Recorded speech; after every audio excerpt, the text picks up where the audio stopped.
Good evening, everyone. Let me welcome all my viewers once again today on Heart Mitra. आज शाम के इस live programme में एक बार फिर से आप सभी का स्वागत है। आज का ये प्रोग्राम हम लाइव कर रहे हैं हार्ट मित्रा के ऊपर और मैं हूं आपका होस्ट संजीव मेहरा। जैसा कि आप सब लोग जानते हैं, हार्ट मित्रा आप सभी के लिए क्रिएट किया गया है तभी ताकि हम आपसे डेली बेसिस के ऊपर इंफॉर्मेशन शेयर कर सकें which is good for your heart health. And not only we share information with you, हम आपके लिए इनवाइट करते हैं देश के सीनियर जाने माने डॉक्टर्स को, कार्डियोलॉजिस्ट को, जो आपसे सीधे बात कर सके एक मित्र की तरह और आपके सवालों के जवाब भी दे सके। आज इसी कड़ी में I am very happy to welcome doctor Amit Jain from the city of Jalandhar. Sir, आज के इस प्रोग्राम में आपका स्वागत है। Thank you very much, Sanjeev. Dr. Amit is a very senior cardiologist in our part of the country. He has a bright academic career. As I go through his profile, he did his graduation in medicine from very prestigious Government Medical College in Patiala way back in '96, and post that from Amritsar, he did his masters. And after that, he did his super specialized training in cardiology, and he did his DM in cardiology from the city of Lucknow in 2007. And for last now 15 years, he's serving his patients in the field of cardiology in the city of Jalandhar. And he has worked with many leading hospitals as well. And till now, he has done more than 1,500 angioplasties in his long career.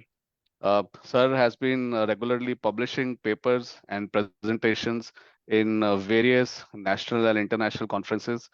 And this tells us that we are talking to someone today who really has an experience and who's an expert on the matter.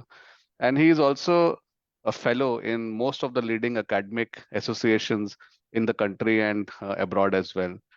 Currently, he is heading Panacea Hospital and working as interventional cardiologist in Jalandhar. Today आज हम बात करेंगे एक topic के ऊपर जिसके बारे में अक्सर हम आपसे हमें सवाल मिलते रहते हैं अपने प्लेटफॉर्म के ऊपर। और लोग जानना चाहते हैं और हम आप सब लोग जानना चाहते हैं कि स्क्रीनिंग, जो कार्डियक स्क्रीनिंग स्पेशली है, उसका क्या रोल है एक अच्छी कार्डियक हेल्थ मेंटेन करने में और उसके लिए क्या क्या हमें करना चाहिए। And we generally see and people talk about कि, और मीडिया में भी काफी आता है कि आज किसी को कुछ सडनली एक कार्डियक इशू हो गया, किसी को हार्ट अटैक हो गया और लोगों को लगता है कि ये फिट था बंदा, he was an absolutely fine guy, but suddenly something happened and there comes and the role of understanding कि क्या हम पहले भी कुछ स्क्रीनिंग कर सकते हैं अपने हार्ट की। अ, आज हम इसी टॉपिक के ऊपर बात करेंगे डॉक्टर अमित जैन से। Sir, let me hand over the session to you for your opening remarks on the topic before I start taking the questions from the audience. So over to you, sir. Yeah, thank you very much, Mr. Sanjeev, and thanks all who are present here and listening to this live Facebook program related to the cardiac health. हम आज सब यहाँ पे क्यों इकट्ठा हुए हैं, मैं ये कहूँगा क्योंकि हमें पता है कि हार्ट की जो बीमारी है वो डे बाय डे बहुत जल्दी से बढ़ रही है और खास करके ये इंडिया में बहुत तेजी से बढ़ रही है। अगर मैं बात करूं हार्ट प्रॉब्लम्स की, जिसमें हार्ट अटैक है, हार्ट फेलियर है, या जल्दी, जैसे संजीव जी ने बोला कि प्रीमेच्योर डेथ्स हो रही हैं, सडन कार्डियक डेथ्स हो रही हैं, उसके केस में भी हमने ये देखा है कि इंडिया में ये प्रॉब्लम्स वेस्टर्न कंट्री से ज्यादा तेजी से बढ़ रही हैं, ज्यादा यंग एज पे आ रही हैं, और इसमें जो मोर्टेलिटी है, या इसमें जो हम कहेंगे कि इसमें जो मौतें होती हैं हार्ट की बीमारी से, वो इंडिया में ज्यादा होती है in comparison to the western countries like America और यूरोप। अब उसके सबके कुछ रीजंस हैं, कुछ कारण हैं जिसको हम डिस्कस करेंगे। और हार्ट की बीमारी आज के दिन, अगर मैं सेंसस में भी जाऊं तो हार्ट की बीमारी से मैक्सिमम नंबर ऑफ डेथ्स जो हो रही हैं वो हार्ट की बीमारी से हो रही हैं।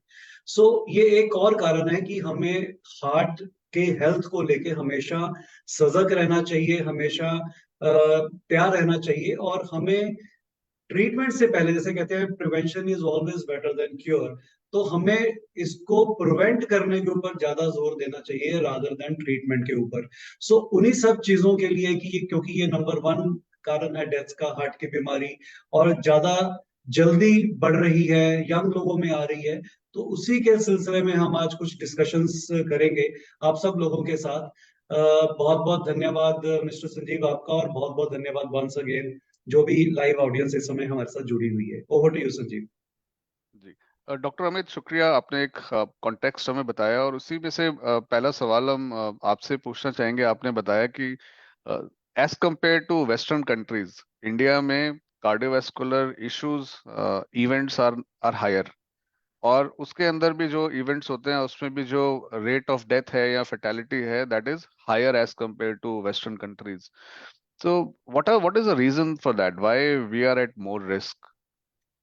देखिए, इसके रिस्क फैक्टर्स तो बहुत सारे हैं, लेकिन जो कुछ प्रमुख कारण जिनको मैं बोलूंगा मोस्ट ऑब्वियस रीजंस है, वो वन सबसे इम्पोर्टेंट है जेनेटिक्स।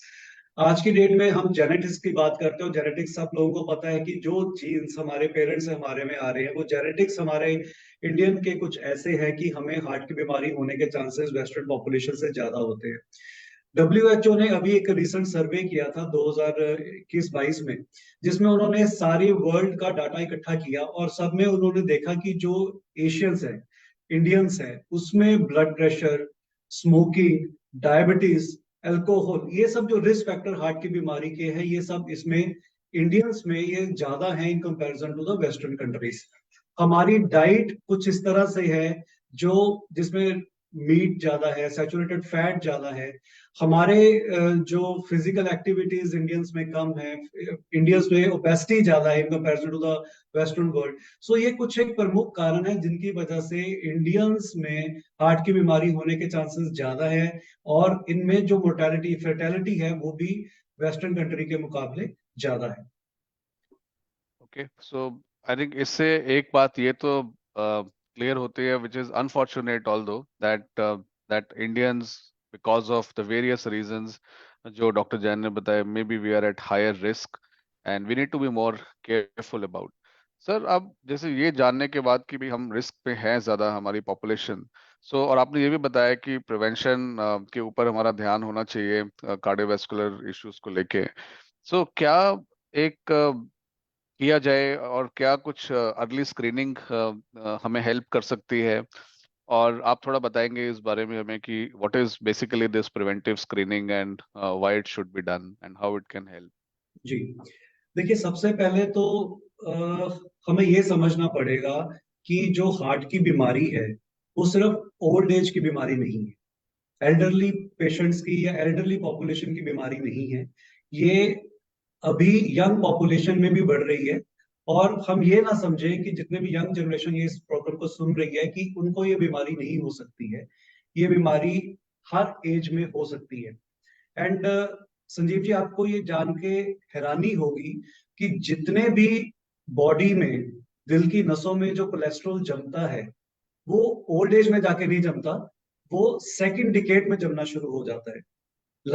जब बच्चा 15-16 साल का है, तब से ही उसकी दिल की नसों में ये फैट डिपॉजिट होना शुरू हो जाता है, और आने वाले 20-25 सालों में ये इस हद तक पहुंच जाता है कि उसको हार्ट की दिक्कत तब सामने आती है। सो प्रिवेंशन, हम ये नहीं सोचें कि प्रिवेंशन हमें जब हम 50-60-70 साल के होंगे तब हमें प्रिवेंशन की जरूरत है। प्रिवेंशन हमें यंग एज से ही स्टार्ट करनी पड़ेगी।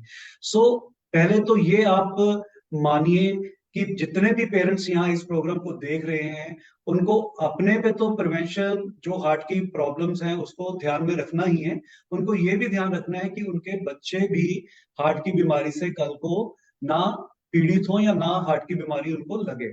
सो सबसे इंपॉर्टेंट जो हम यूजली इस चीज को समझते नहीं है, जानते नहीं है, कि फैमिली हिस्ट्री। हम यूजली ये देखते हैं कि हमारे पेरेंट्स को बीमारी हुई है, हमारे पेरेंट्स को ब्लड प्रेशर है, हमारे पेरेंट्स को शुगर है, हमारे पेरेंट्स को हार्ट की प्रॉब्लम है, लेकिन हम ये नहीं सोचते कि ये प्रॉब्लम्स हमें भी हो सकती है, क्योंकि हमारी फैमिली में ये प्रॉब्लम्स है। तो यूजली ये चीज लोगों को पता नहीं होती, लोगों को लगता है कि ये तो हमारे पेरेंट्स को हुई है, ग्रैंड पेरेंट्स को थी, हमारे अंकल आंट को है, लेकिन हमें नहीं हो सकती। सो सबसे इंपॉर्टेंट ये है कि अगर आपकी फैमिली में की कोई हिस्ट्री है, किसी को हार्ट की प्रॉब्लम है, ब्लड प्रेशर है, शुगर है, तो आपको भी अपना चेकअप रूटीन में करवाना जरूरी है, क्योंकि चांसेस हैं कि आपको भी ये बीमारी लेटर ऑन हो सकती है अगर आज की डेट में आपको ये बीमारी नहीं है। सो बहुत सारी चीजें हैं जो हमें स्क्रीनिंग के तौर पे अपनी लाइफ में लेके आनी है। सेकंड, फिर क्वेश्चन आता है कि हम ये स्क्रीनिंग कब स्टार्ट करें। क्या एक बेस्ट पीरियड है, बेस्ट एज है जब हम भी स्क्रीनिंग स्टार्ट करेंगे?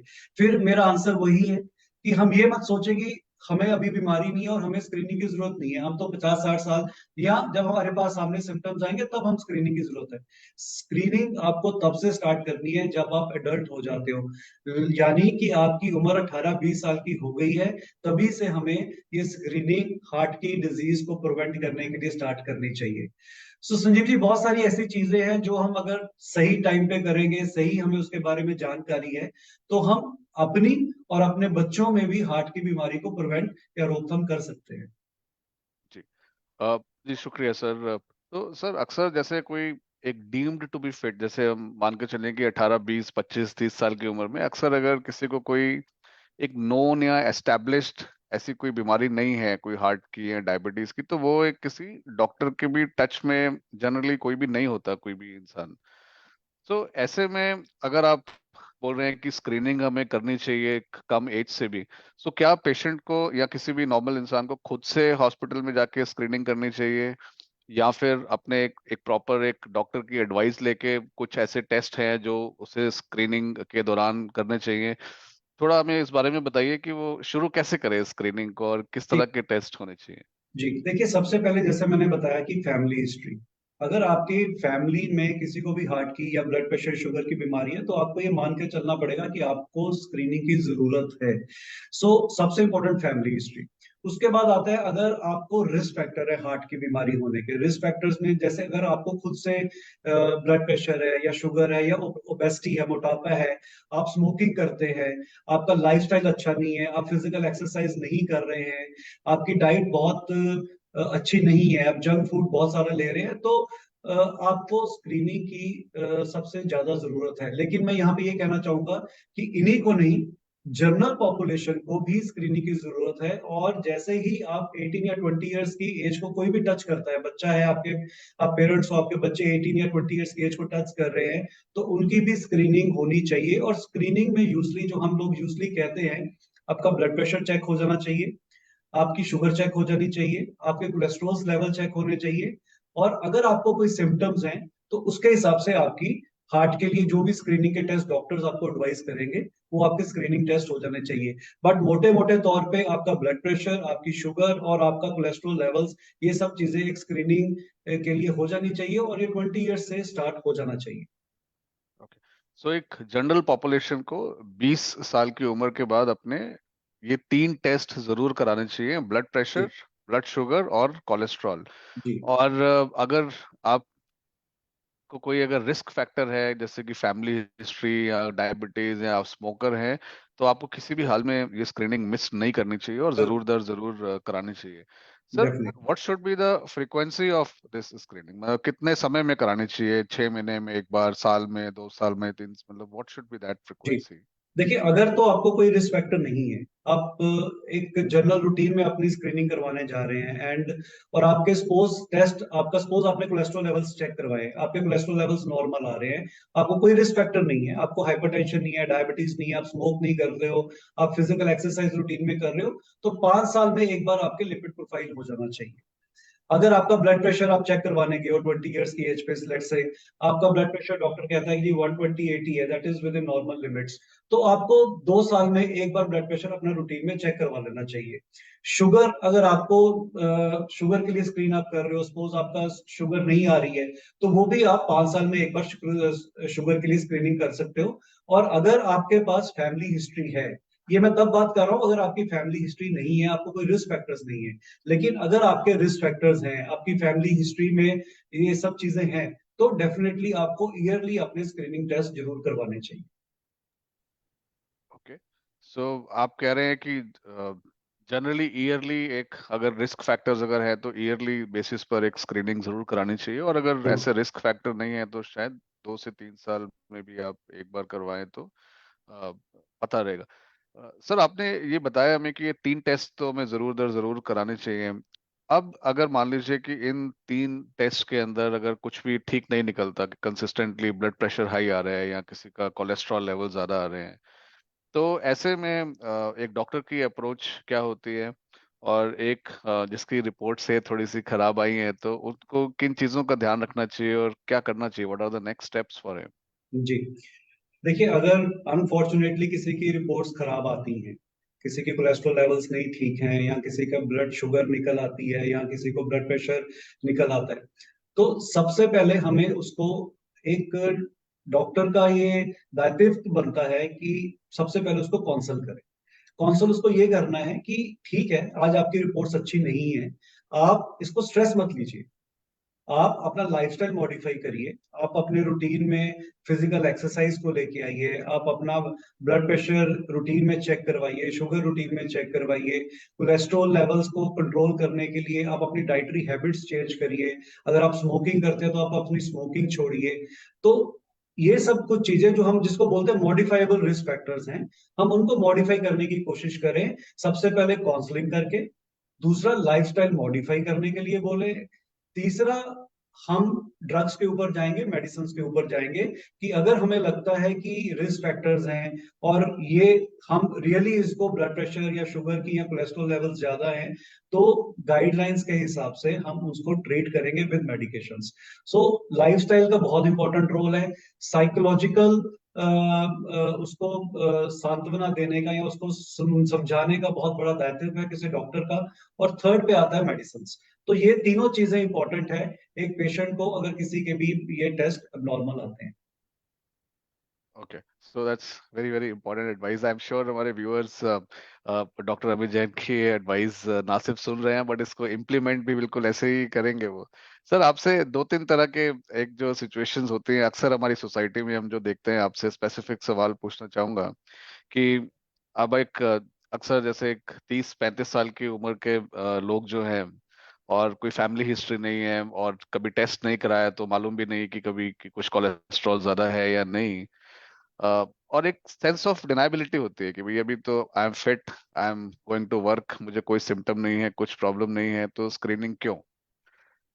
क्या आप भी अपने आसपास इस तरह के लोग देखते हैं, और आप कुछ ऐसी एडवाइस देना चाहेंगे कि उन लोगों को जो who constantly live in this sense of deniability? जी, जैसे मैंने बोला कि बहुत सारे लोग हैं जो हम शायद हमारे पास आते भी नहीं है, बट उनको प्रॉब्लम्स अंदर चल रही है। जैसे आपने सुना होगा, blood pressure it's a silent killer, blood sugar it's a silent killer. So ये जो ब्लड प्रेशर है, शुगर है, ये साइलेंट किलर्स हैं। ये अंदर ही अंदर आपको खोखला करते जा रहे हैं और आपको पता तक नहीं लग रहा है। और जब तक आपको पता लगता है, बहुत सारे ऑर्गन्स तब तक हो सकता है अफेक्ट हो चुके हों, उनमें कोई प्रॉब्लम्स आ चुकी हों। सो कहने का यही रीजन है कि आप ये मत समझिए कि हार्ट की बीमारी ओल्ड एज में होनी है। हार्ट की बीमारी कभी भी हो सकती है, और इसको जब तक हम प्रिवेंट कर सकते हैं हम करें। और प्रिवेंशन का सबसे बेस्ट तरीका यही है कि हम रूटीन में स्क्रीनिंग करवाएं, अपने टेस्ट करवाएं, और अगर हमें लगता है कभी भी कोई दिक्कत लग रही है, हम इमीडिएटली डॉक्टर के पास जाके डॉक्टर की एडवाइस लें। ओके, सो आप अ, इसको हल्के में ना लें। That's what doctor Amit Jain is trying to give you a message, कि वो सेंस ऑफ डिनाइबिलिटी ना रखें। अंदर ही अंदर हो जी। सकता है कि आपको कुछ चीज तकलीफ हो रही हो, सो उसको देर ना करें आप उसको। सर, ऑल्सो हम काफी रेगुलरली इस तरह की प्रोफाइल्स भी देखते हैं अपने आसपास सोसाइटी में। Someone is of the age of 45 to 55 years old, थोड़ा बहुत मतलब उसको ब्लड प्रेशर वगैरह कुछ ज्यादा रहता है, और कभी हल्की चेस्ट में पेन हो गई। एक फेयर साइकोसिस भी होता है सर, किसी के भी मन में, कि भाई अगर मैं टेस्ट कराने के लिए गया हॉस्पिटल में, तो हॉस्पिटलाइज कर लेंगे मेरे को, या उसके बाद पता नहीं फिर और क्या, कुछ ना कुछ निकल ही ना आए कहीं मेरे को, और मैं जो है फिर और मेरी बात बढ़ ना जाए। तो ऐसे जो स्टेट ऑफ माइंड के जो लोग हैं या व्यूअर्स हैं, सो आप कुछ गाइड करना चाहेंगे हमें? जी, संजीव जी, मैं आपको एक और इंटरेस्टिंग फैक्ट बताता हूँ यहाँ पे।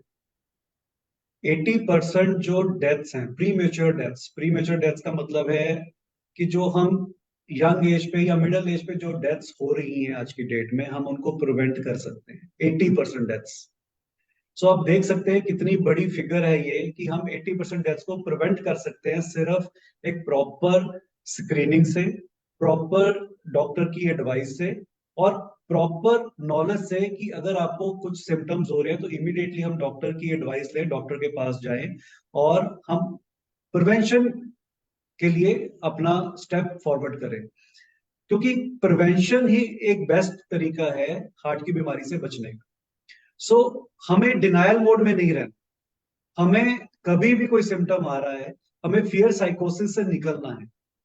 आप ये मत सोचें कि कल को डॉक्टर के पास जाएंगे, डॉक्टर हमें बोल देगा आपको फला फला बीमारी हो गई है, डॉक्टर ये टेस्ट करेगा वो टेस्ट करेगा। इससे आप डॉक्टर पे आपको फेथ करना पड़ेगा। डॉक्टर आपके लिए ही सब सोच रहे हैं, और अगर आपको वो गाइड कर रहे हैं, कुछ एडवाइस कर रहे हैं, तो उसको हल्के में ना लें, उनको उस गाइड को, उस एडवाइस को सीरियसली लें। और वो आने वाले टाइम में आपको हार्ट की बीमारी होने से बचाएगी भी। और अगर डॉक्टर को लगता है कि आपको वाकई कोई बीमारी है तो उसका प्रॉपर तरीके से आपका ट्रीटमेंट होगा, और वो ट्रीटमेंट भी आपका आने वाले फ्यूचर इवेंट से भी आपको प्रिवेंट करेगा। सो फियर साइकोसिस से निकलिए और अपने को डॉक्टर के एडवाइस के अकॉर्डिंगली अपने आप को कोशिश करिए ढालने की, और डॉक्टर आपको कभी गलत एडवाइस नहीं करे। जी। सो इस तरह की सिचुएशंस काफी रेगुलरली हम सुनते हैं पेशेंट से या फिर अपने सोसाइटी में, और इसीलिए मैंने स्पेसिफिकली डॉक्टर अमित जैन से ये सवाल भी पूछा। और जैसा उन्होंने बताया कि 80% ऑफ जो कार्डियक डेथ्स अगर होती हैं वो प्रिवेंट हो सकती हैं अगर उसको टाइमली या तो डिटेक्ट कर लिया जाए, या फिर सही समय पर अगर पेशेंट अगर अपने डॉक्टर के पास पहुंच जाए। और एक बहुत बड़ा नंबर है ये। तो कभी भी डिनायल मोड में ना रहें, और ये डर भी ना रखें जैसा डॉक्टर ने बताया आपको। ऐसा नहीं है कि आप हॉस्पिटल जाते ही आपको हॉस्पिटलाइज कर लिया जाएगा बिना किसी कारण के। Of course your doctor will give you the best advice to make your life long and healthy. Sir, what's the आपकी advice, especially I want to also ask for my दोस्त व्यूअर्स कि जिनको एक कार्डियक इवेंट हो चुका है और they have undergone, let's say, a surgery or a PCI stenting उनकी हुई है उनकी, तो उनको किस तरह की स्क्रीनिंग करानी चाहिए और किस फ्रिक्वेंसी पर करानी चाहिए ताकि उनको दोबारा से कोई इवेंट ना हो?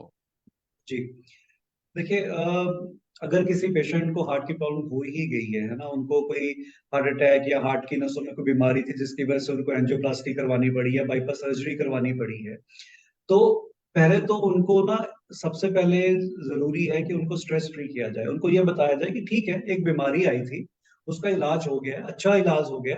No, you are fit to go further in your life.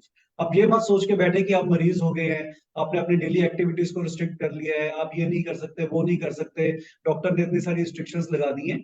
तो इस तरह से अगर आप अपनी साइकोलॉजी को लेकर चलेंगे तो आप हमेशा स्ट्रेस में रहेंगे।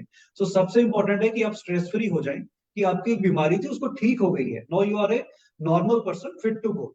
अब दूसरा ये आता है कि आपको रेगुलर डॉक्टर के पास जाना चाहिए, because follow up with doctor is very important, because he is the one who is going to give you the better advice, a best advice and a right advice. So doctor के पास जाना मत छोड़े, proper follow up आपका जरूरी है, और doctor आपको सही समय पे आपके सिम्टम्स के अकॉर्डिंगली, आपको जो प्रॉब्लम्स हो रही है उसके अकॉर्डिंगली आपको टेस्ट एडवाइस करेंगे, और वो टेस्ट आपके रूटीन में होते रहेंगे। और अगर वो टेस्ट ठीक आ रहे हैं तो इट्स ओके। बट हाँ, किसी भी समय डॉक्टर को लगेगा कि आपके टेस्ट में कोई दिक्कत है या आपको कोई सिम्टम्स वापस आ रहे हैं, तो डॉक्टर डेफिनेटली आपको कुछ एडवाइस करेंगे कुछ टेस्ट करवाने के लिए। तो वो अगर वो टेस्ट करवाते हैं, अगर उसमें कोई दिक्कत आएगी उस हिसाब से चलेंगे। अगर वो टेस्ट ठीक आते हैं then again it's okay. Third important part है फिजिकल रिहेबिलिटेशन, क्योंकि रिहेबिलिटेशन वापस अपने नॉर्मल रूटीन में आना है, तो डॉक्टर्स आपको स्टेप बाय स्टेप बताएंगे कि कैसे आपको एक्सरसाइज में वापस जाना है, कैसे आपको रूटीन अपनी दिनचर्या में वापस जाना है, कब आपको आप दोबारा से वॉक शुरू करनी है, जॉगिंग शुरू करनी है, कब आप क्या वेट लिफ्ट कर सकते हो, कब आप अपहिल जा सकते हो, कब आप स्टेयर्स चढ़ सकते हो। तो ये सब चीजें डॉक्टर आपको प्रॉपरली आपके सिम्टम्स और आपकी सेहत के अकॉर्डिंगली बताते जाएंगे। ओके। सो आई थिंक यहाँ पर डॉक्टर अमित जैन एक अच्छा, एक व्यूअर्स को एक एश्योरेंस भी एक प्रोवाइड कर रहे हैं कि अगर समय पर अगर आपकी कोई भी कार्डियक प्रॉब्लम अगर डिटेक्ट अगर होती है, तो अलग अलग तरीकों से, चाहे वो मेडिकल मैनेजमेंट है मेडिसिन के थ्रू, या फिर अगर कोई प्रोसीजर करने हैं, तो वो आज के डेट में इतनी टेक्नोलॉजी अवेलेबल है कि आपका डॉक्टर जो है आपको ठीक कर सकते हैं, और वो इस सिचुएशन में होते हैं कि आपको सही एडवाइस देके आपको उस दिक्कत में से बाहर निकाल लें for your long and healthy life.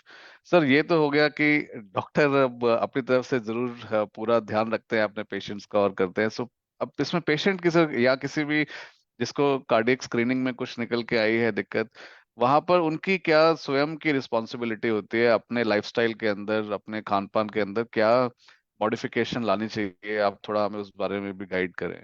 जी। देखिए, अनफॉर्चुनेटली अगर किसी को कोई प्रॉब्लम निकलती है तो सबसे पहले, जैसे मैंने पहले भी बताया, कि सबसे इम्पोर्टेंट है कि आप स्ट्रेस फ्री रहें। आपको WHO अब कहता है कि stress is an important risk factor for heart problems. So stress is equally important risk factor as blood pressure और हाई ब्लड शुगर और स्मोकिंग। सो स्ट्रेस फ्री रहे, सबसे इंपॉर्टेंट ये है कि अगर आपको खुदा ना खास्ता कोई प्रॉब्लम निकल भी रही है तो आप स्ट्रेस फ्री हो जाए। दूसरा है लाइफस्टाइल मॉडिफिकेशन करें। लाइफस्टाइल मॉडिफिकेशन में क्या कर सकते हैं आप? अपना ब्लड प्रेशर या शुगर है आपको, उसको कंट्रोल में रखें।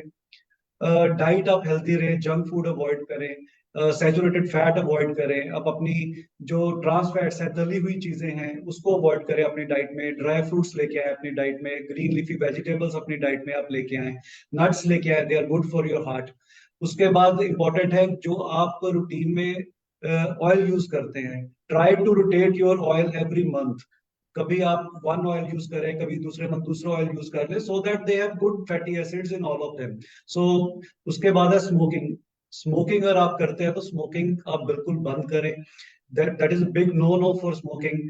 अल्कोहल इंटेक अगर आप ले रहे हैं तो आज तो ये स्टडीज निकल के आ रही है कि alcohol intake should be totally 100% no. पहले तो ये था कि ठीक है आप रेड वाइन ले सकते हैं या आप हफ्ते में 30 ml ले सकते हैं, बट अभी जो लेटेस्ट एविडेंस है वो कह रहे हैं कि there is big no to even 10 ml of alcohol in a week.